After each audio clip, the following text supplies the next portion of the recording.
The Starry Ride to Neverland.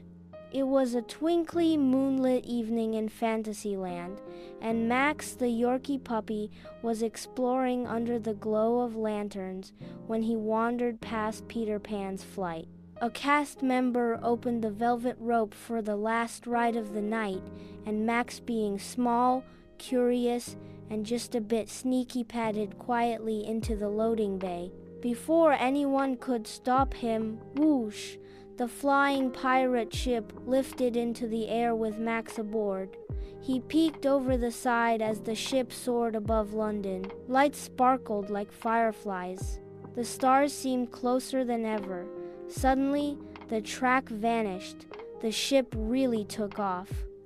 "Wait, this isn't the ride anymore," Max barked. Pixie dust shimmered around him. Tinker Bell zipped past with a wink.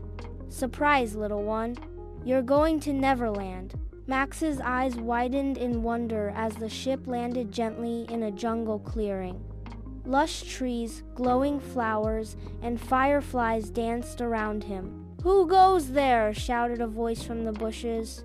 Out leapt a group of messy-haired, grinning kids in animal costumes. It was the Lost Boys. "A dog?" "Awesome," said Slightly. "A flying pup." "I bet he's brave," said Cubby. "We're hunting pirates. Wanna come?" asked Toodles. Max sparked enthusiastically and joined the Lost Boys on their mission. They climbed trees, swung from vines, and crept through ferns. Max sniffed the ground and found a trail boot, prints, and the smell of trouble.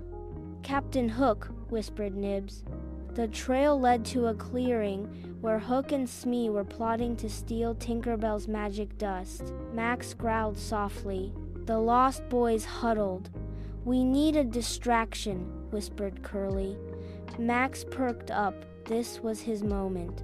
With a leap and a bark, he dashed into the open, grabbed Hook's feathery hat, and took off running. "Get that mutt!" Hook shouted, stumbling after him. Max led Hook straight into a muddy lagoon, where a familiar tick-tock sound echoed.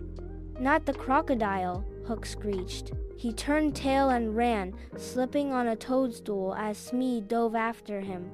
The Lost Boys cheered. Hooray for Max, the pirate pup!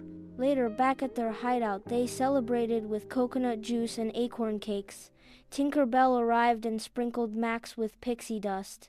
"It's time to take you home," she said with a kind smile. Max gave the Lost Boys a final happy bark and leapt into the glowing pirate ship. With one last look at the stars, the ship soared back through the sky. Max awoke beneath the stars in Fantasyland, curled beside the ride's exit, but in his collar was something new, a tiny acorn carved with a paw print. From that night on, Max knew. Whenever he saw the second star to the right, Neverland and adventure were just a wish away.